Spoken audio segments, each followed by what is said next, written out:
Selamat pagi Bapak Ibu sekalian.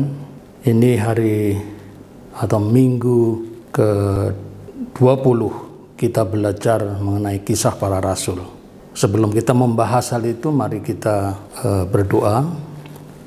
Bapa Surgawi, kami mengucap syukur untuk semua hal yang boleh jadi dalam kehidupan kami.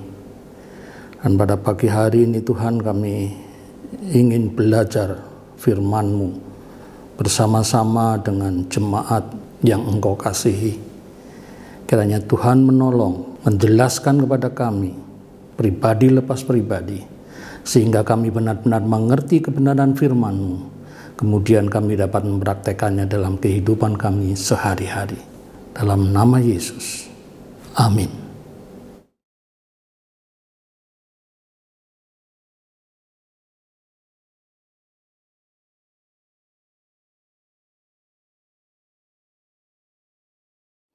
Nah, kisah para rasul ini bisa disebut juga kisah kegerakan Roh Kudus atau kisah perbuatan Roh Kudus.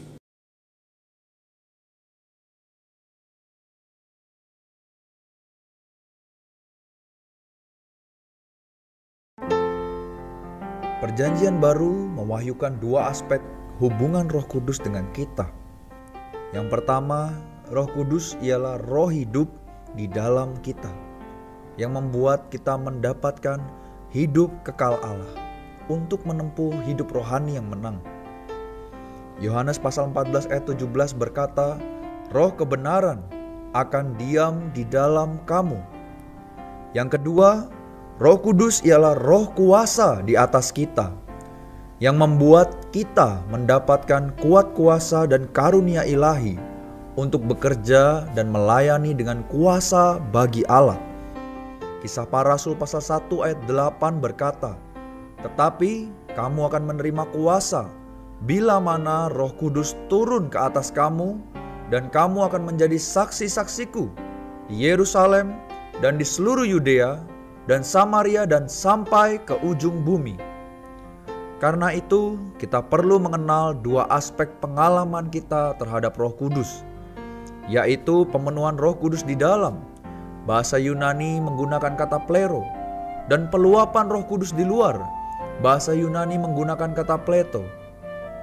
Pertama, untuk dipenuhi dengan Roh Kudus secara batinia, kita harus menaruh daging dan segala hawa nafsu kita dalam kematian Kristus di atas salib, tidak memberi kedudukan pada daging di dalam kita. Kita perlu mempersembahkan diri dengan mutlak kepada Tuhan bagi kepentingannya.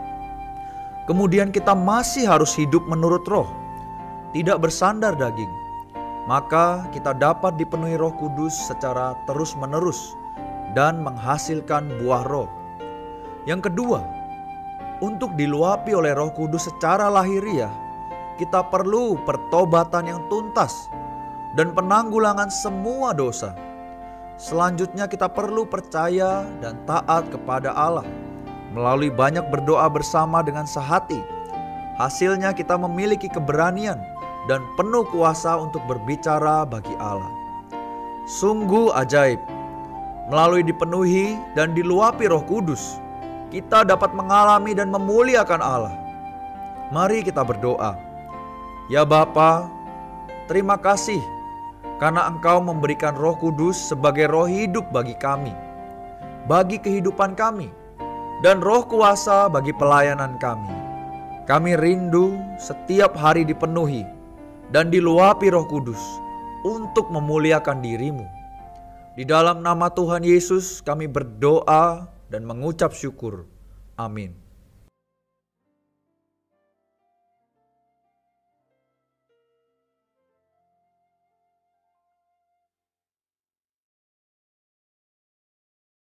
Kegerakan Roh Kudus bermula dari 120 orang yang berkumpul di suatu tempat. Mereka kepenuhan Roh Kudus.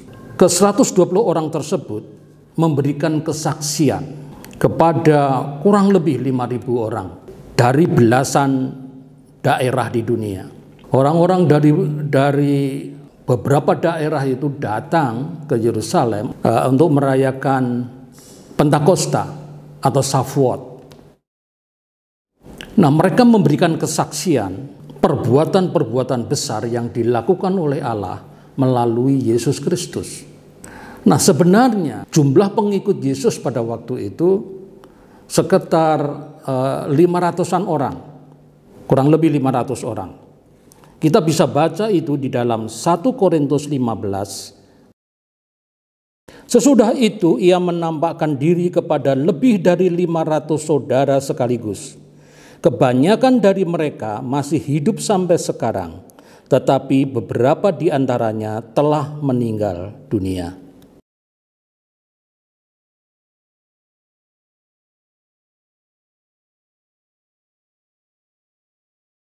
Di dalam Lukas pasal 24 yang berbunyi demikian, kamu adalah saksi dari semuanya ini,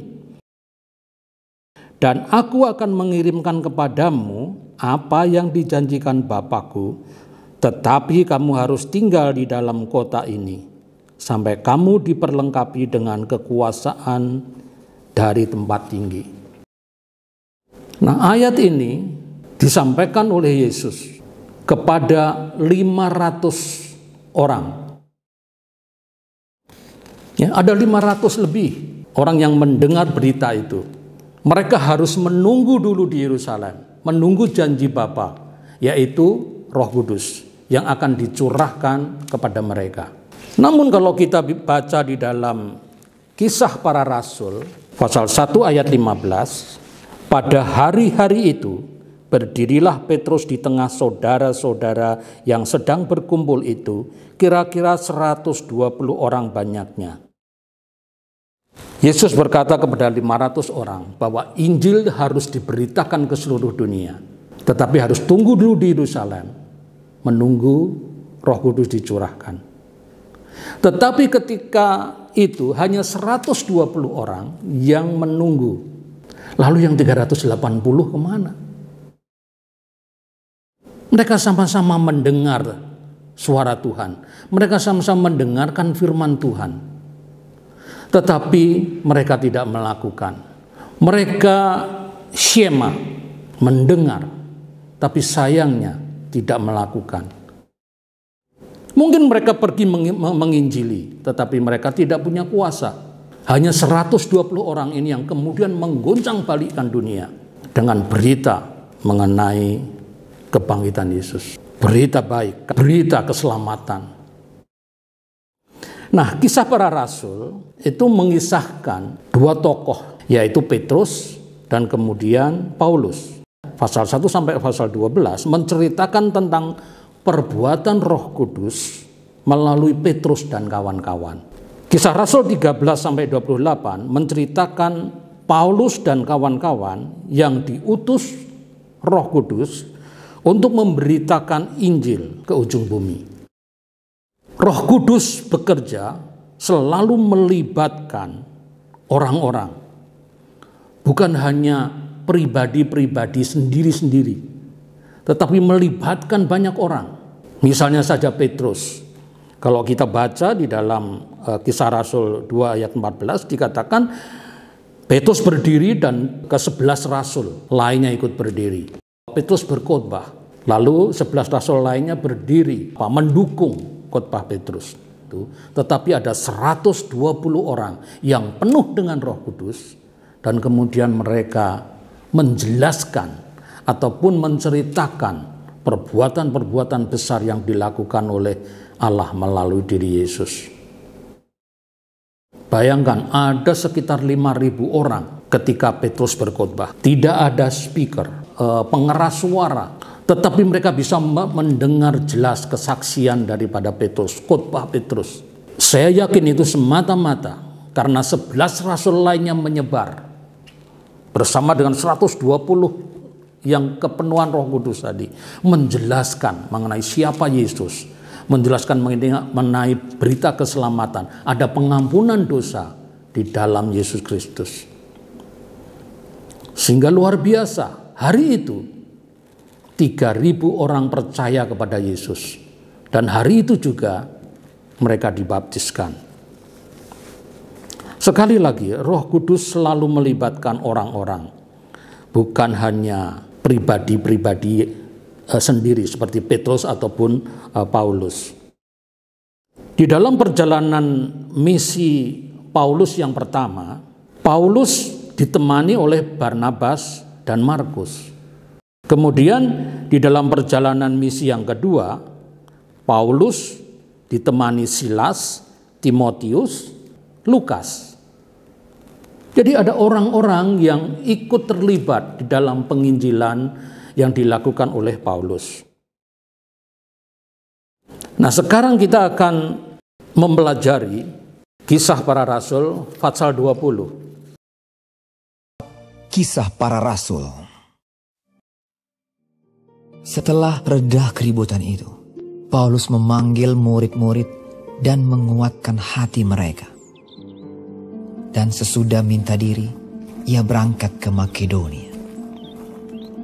Ia menjelajah daerah itu dan dengan banyak nasihat menguatkan hati saudara-saudara di situ. Lalu tibalah ia di tanah Yunani. Sesudah 3 bulan lamanya tinggal di situ, ia hendak berlayar ke Syria. Tetapi pada waktu itu, orang-orang Yahudi bermaksud membunuh dia. Karena itu ia memutuskan untuk kembali melalui Makedonia.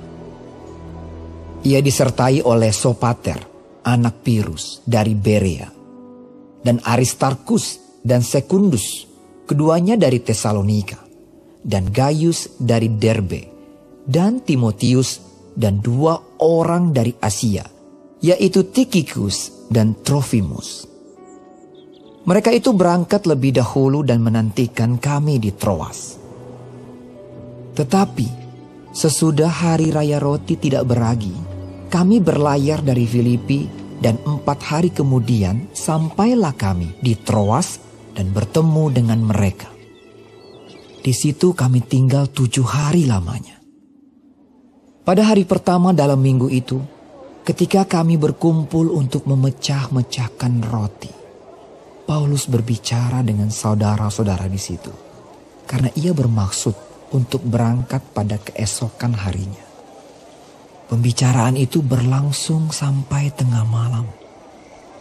Di ruang atas di mana kami berkumpul, dinyalakan banyak lampu. Seorang muda bernama Eutikus duduk di jendela. Karena Paulus amat lama berbicara, orang muda itu tidak dapat menahan kantuknya. Akhirnya ia tertidur lelap dan jatuh dari tingkat ketiga ke bawah. Ketika ia diangkat orang, ia sudah mati. Tetapi Paulus turun ke bawah. Ia merebahkan diri ke atas orang muda itu, mendekapnya dan berkata, "Jangan ribut, sebab ia masih hidup." Setelah kembali di ruang atas, Paulus memecah-mecahkan roti lalu makan. Habis makan, masih lama lagi ia berbicara, sampai fajar menyingsing. Kemudian ia berangkat.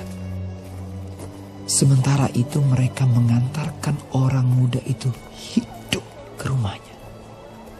Dan mereka semua merasa sangat terhibur. Kami berangkat lebih dahulu ke kapal dan berlayar ke Asos, dengan maksud untuk menjemput Paulus di situ sesuai dengan pesannya, sebab ia sendiri mau berjalan kaki melalui darat. Ketika ia bertemu dengan kami di Asos, kami membawanya ke kapal, lalu melanjutkan pelayaran kami ke Metilene. Dari situ kami terus berlayar dan pada keesokan harinya, kami berhadapan dengan Pulau Kios. Pada hari berikutnya kami menuju Samos dan sehari kemudian tibalah kami di Miletus. Paulus telah memutuskan untuk tidak singgah di Efesus, supaya jangan habis waktunya di Asia. Sebab ia buru-buru agar jika mungkin ia telah berada di Yerusalem pada hari raya Pentakosta. Karena itu ia menyuruh seorang dari Miletus ke Efesus dengan pesan supaya para penatua jemaat datang ke Miletus. Sesudah mereka datang, berkatalah ia kepada mereka, Kamu tahu bagaimana aku hidup di antara kamu sejak hari pertama aku tiba di Asia ini. Dengan segala rendah hati, aku melayani Tuhan.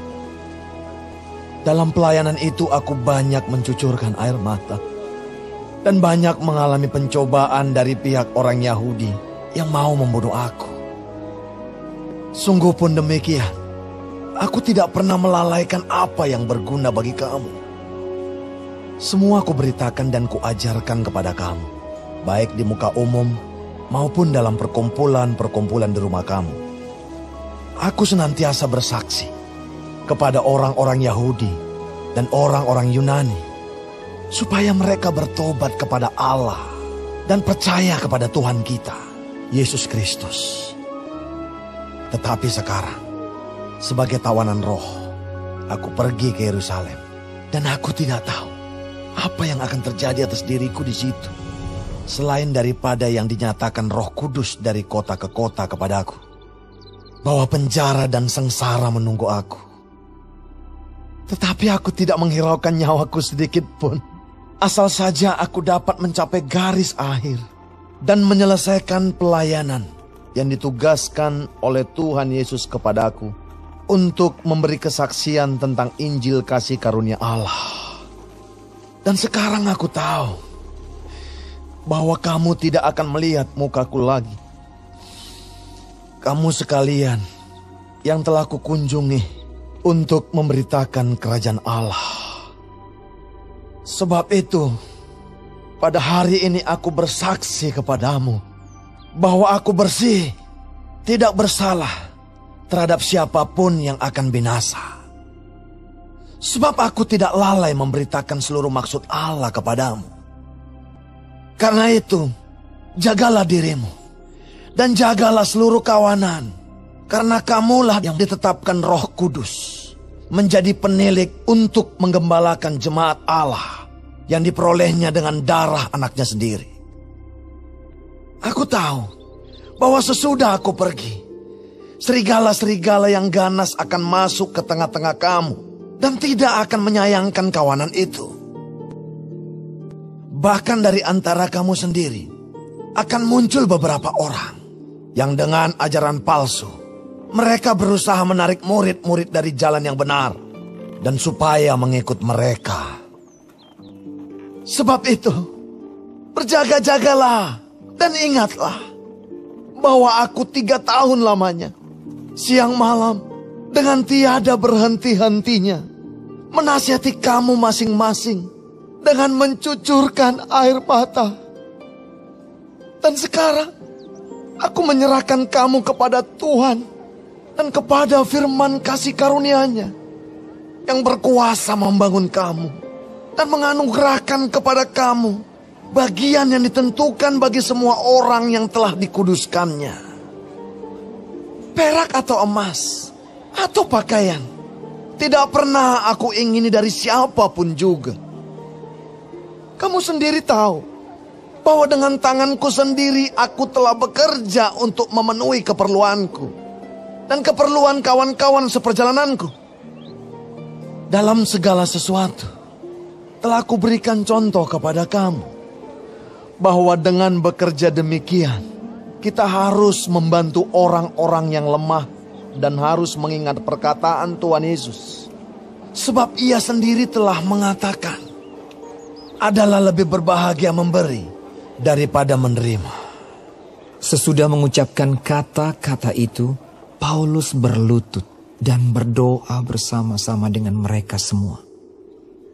Maka menangislah mereka semua terseduh-seduh sambil memeluk Paulus. Mereka berulang-ulang mencium dia. Mereka sangat berduka cita. Terlebih-lebih karena ia katakan bahwa mereka tidak akan melihat mukanya lagi. Lalu mereka mengantar dia ke kapal. Fase 20 ini perjalanan misi Paulus yang ketiga. Paulus menjelajahi Galatia dan Frigia, kemudian Efesus, dan di Efesus dia 2 tahun mengajar di sekolah tinggi Tiranus. Kemudian di Efesus juga terjadi huru-hara yang ditimbulkan oleh Demetrius, seorang pengrajin kuil-kuilan perak dari Artemis atau Afrodit atau Diana.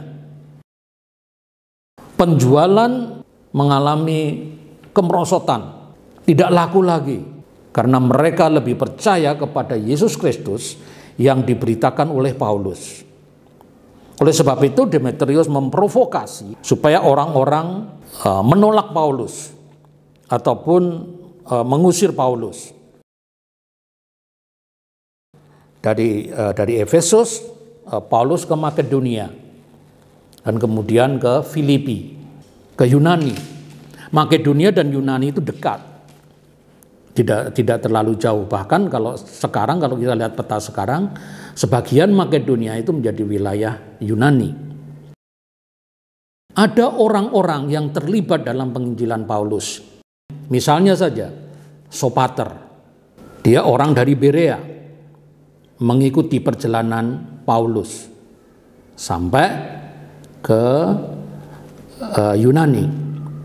Lalu Aristarkus, orang Makedonia dari Tesalonika. Di dalam Kolose 4 ayat 10, Aristarkus ini disebut oleh Paulus sebagai temanku sepenjara. Bayangkan ada orang yang mengikuti Paulus dan ikut merasakan sengsaranya di penjara. Kemudian dalam kitab Filemon 1 ayat 24, Aristarkus disebutkan oleh Paulus sebagai teman sekerjaku. Jadi sekali lagi, Roh Kudus melibatkan orang-orang mendukung pelayanan daripada Paulus. Lalu dikatakan lagi ada Sekundus, dia orang Tesalonika juga. Kemudian Gaius dari Derbe, dari daerah Makedonia juga. Roma 16 ayat 23 menyebutkan bahwa Gaius ini memberi tumpangan kepada Paulus. Luar biasa. Ada orang-orang yang terlibat dan mendukung pelayanan daripada Paulus. Kemudian 3 Yohanes 1 ayat 1, Gaius disebutkan juga yang kukasihi dalam Tuhan. Mereka yang mengikuti Paulus disebut sebagai yang kukasihi dalam Tuhan. Kemudian nama lain, Timotius, pemuda dari Listra itu, anak rohani daripada Paulus. Sejak perjalanan misi kedua, Timotius ini sudah mulai ikut. Sampai perjalanan ketiga, bahkan nanti pada perjalanan yang terakhir menuju Roma, Timotius juga ikut. Kisah Rasul 19 ayat 22 menyatakan bahwa Timotius adalah pembantu Paulus. Roma 16 ayat 21 disebut teman sekerja. 1 Korintus 4 ayat 17, kemungkinan besar Timotiuslah yang mengantar surat kepada orang-orang Korintus atau jemaat di Korintus. 2 Korintus 1 ayat 19, dia seorang pemberita Injil juga. Lalu Filipi ayat pasal 1 ayat 1, dia juga merupakan seorang hamba Kristus. Ada orang lain yaitu Tikhikus dari Asia. Nama lainnya Artemas. Efesus 6 ayat 21 menyebutkan dia sebagai pelayan yang setia. Ada juga Trofimus yaitu dari Efesus, Asia kecil maksudnya. Lukas tidak perlu dijelaskan lagi. Lukas setia mengikuti perjalanan Paulus, menemani dia. Dia adalah seorang tabib, seorang dokter, merangkap sebagai jurnalis. Lukas inilah yang menulis kisah para rasul dan juga kitab Lukas atau Injil Lukas. Jadi sekali lagi banyak orang yang terlibat dalam penginjilan Paulus. Mereka berperan masing-masing peran sebagai anggota tubuh Kristus. Bisa saja dia sebagai tangan, sebagai kuping, sebagai kaki, sebagai mulut, sebagai mata, dan lain sebagainya. Mereka melakukan tugas mereka sesuai dengan fungsi mereka. Itulah kehebatan Roh Kudus di dalam merekrut mereka.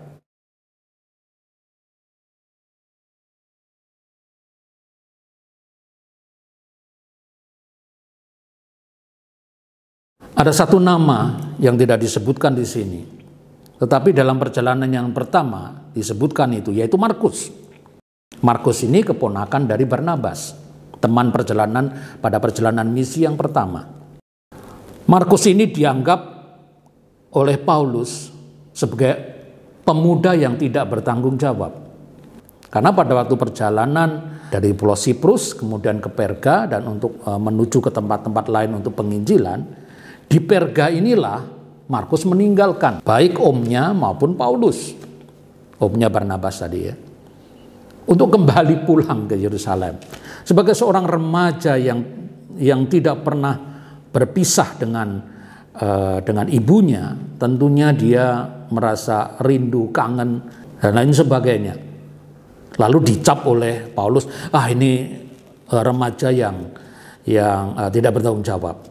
Dan Markus inilah yang kemudian menjadi perdebatan atau perselisihan antara Paulus dan Barnabas pada perjalanan yang kedua. Sehingga akhirnya mereka terpisah. Karena Barnabas ingin mengajak Markus, tetapi Paulus tidak mau. Karena menganggap Markus adalah orang yang tidak bertanggung jawab. Mereka berpisah. Paulus kemudian memilih Silas untuk perjalanan yang kedua. Dan Barnabas bersama Markus pergi untuk penginjilan ke Pulau Siprus. Tapi ternyata Paulus sudah salah. Meskipun memang pada waktu itu Paulus menganggap dia sebagai pemuda yang tidak bertanggung jawab.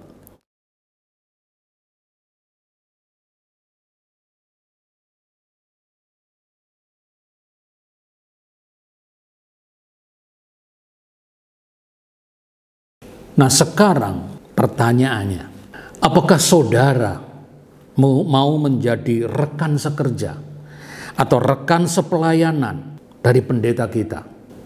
Kalau orang-orang yang saya sebut tadi melayani bersama-sama dengan Paulus, mendukung pelayanan Paulus, kita pun harusnya menjadi rekan sekerja dari pendeta kita. Kita bisa membantu dia. Jangan biarkan dia sendirian. Kita bisa menggunakan karunia rohani kita, meringankan pekerjaannya, menasehati dia dalam kasih, manakala dia kurang benar, manakala dia salah. Karena dari satu teamwork, bisa saja salah seorang dari mereka salah. Pendeta juga manusia, dia bisa bersalah. Seperti Paulus tadi yang saya katakan, telah salah menduga, salah mengira atau salah menilai Markus. Kalau kita baca di dalam Kolose 4 ayat 10, dia kemungkinan besar diutus membawa surat Paulus kepada orang Kolose. Di dalam 2 Timotius 4 ayat 11, Paulus menuliskan surat kepada Timotius dan menyebutkan bahwa pelayanan Markus sangat penting baginya. Dari seorang pemuda yang dicap tidak bertanggung jawab, tapi kemudian berubah, bertransformasi menjadi seorang pemuda yang pelayanannya sangat penting, dukungannya sangat penting bagi Paulus. Di dalam Filemon 1 ayat 24 dikatakan Markus adalah teman sekerjaku, teman sekerja Paulus. Jadi kita bisa bersama-sama melayani dengan pendeta kita, menyadarkan dia manakala dia salah, memfungsikan diri kita sebagai anggota tubuh Kristus, sebagai tangan, sebagai kaki, sebagai mata, sebagai mulut, sebagai hidung, sebagai kuping, dan lain sebagainya. Harus berfungsi, bekerja sama, membangun dan menumbuhkan gereja Tuhan. Ingat, kalau gereja maju, iblis nggak senang. Dan siapa yang diserang duluan supaya jatuh? Pendetanya. Makanya kita harus banyak berdoa bagi pendeta kita dan keluarganya. Mari kita bentengi dia dengan doa. Dalam kehidupan saya, dalam pengalaman kehidupan saya yang 67 tahun ini, saya dekat dengan beberapa pendeta. Saya mengenal banyak pendeta. Ada beberapa di antara mereka yang jatuh dalam dosa, keuangan, kesombongan, dan lain-lain. Mereka jatuh ke dalam dosa karena iblis tidak senang kalau gereja Tuhan maju. Kalau pendetanya kuat digempur oleh iblis, maka iblis akan atur strategi. Dia akan menyerang istrinya. Kalau istrinya kuat, dia akan menyerang anaknya. Kalau anaknya kuat, dia akan menyerang keluarganya, keluarga lain, entah itu adik, entah itu koko. Udah betul, sekali lagi, kita sebagai anggota tubuh Kristus, kepada kita masing-masing diberikan karunia Tuhan minimal 1. Karunia itu murni pemberian Tuhan. Karunia diberikan menurut kasih karunia Tuhan. Sesungguhnya karunia adalah pinjaman dari Tuhan. Mari belajar tentang karunia rohani.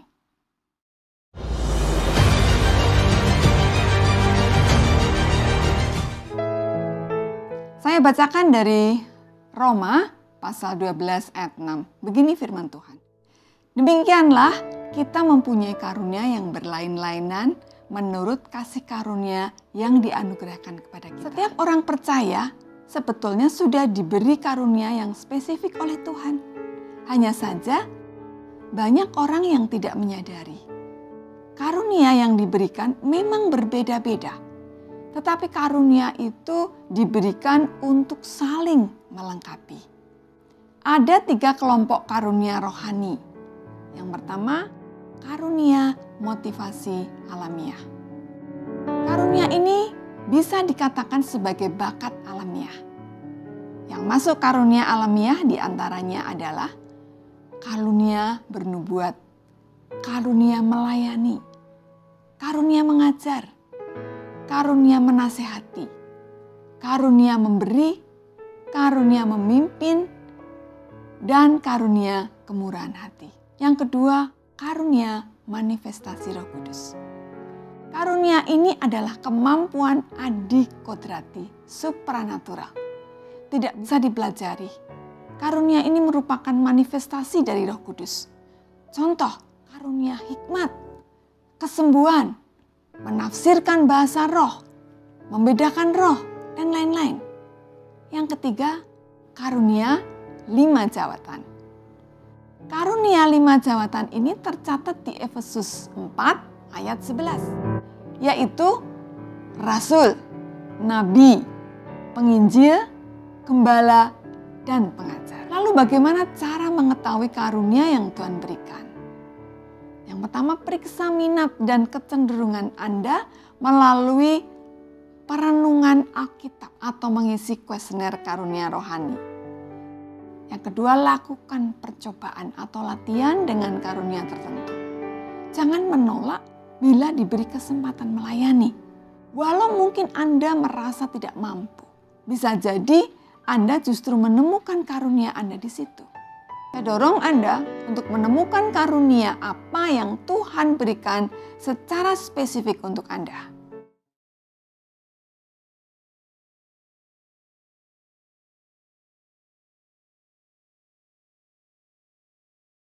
Mari kita belajar dari sejarah gereja kita. Ada masalah-masalah, ada dosa-dosa, pengalaman gereja kita yang buruk, yang tidak berkenan. Mari kita belajar dari sejarah gereja kita, supaya kita tidak mengalami hal serupa. Tetapi kita akan terus melayani Tuhan dan semakin maju, semakin maju. Karena apa? Karena kita adalah rekan sekerja. Amin. Mari kita berdoa sekali lagi. Bapa Surgawi, hamba-Mu sudah menjelaskan firman Tuhan ini. Dan sekarang biarlah Tuhan sendiri yang menyemaikan firman Tuhan itu ke dalam pribadi demi pribadi jemaat Gereja Yesus Kristus. Sehingga mereka boleh menanggapi secara positif firman Tuhan ini. Mereka tidak hanya skema saja, seperti 380 orang murid-Mu Tuhan. Tetapi mereka juga melakukan tepat seperti apa yang dikatakan firman Tuhan. Seperti 120 orang yang menunggu turunnya Roh Kudus sehingga mereka bisa menginjili dengan penuh kuasa. Demikian juga dengan kami Tuhan. Roh Kudus sudah turun dan Roh Kudus ada di dalam hati kami sehingga kami boleh menggunakannya. Biarlah kami rela memberi diri kami dipimpin oleh Roh Kudus, dibimbing oleh Roh Kudus, dituntun oleh Roh Kudus untuk melakukan pekerjaan-pekerjaan yang besar bagi kerajaan surga, bagi Allah yang Maha Tinggi. Terima kasih Tuhan, ampuni dosa kami. Dalam nama Yesus kami berdoa. Amin.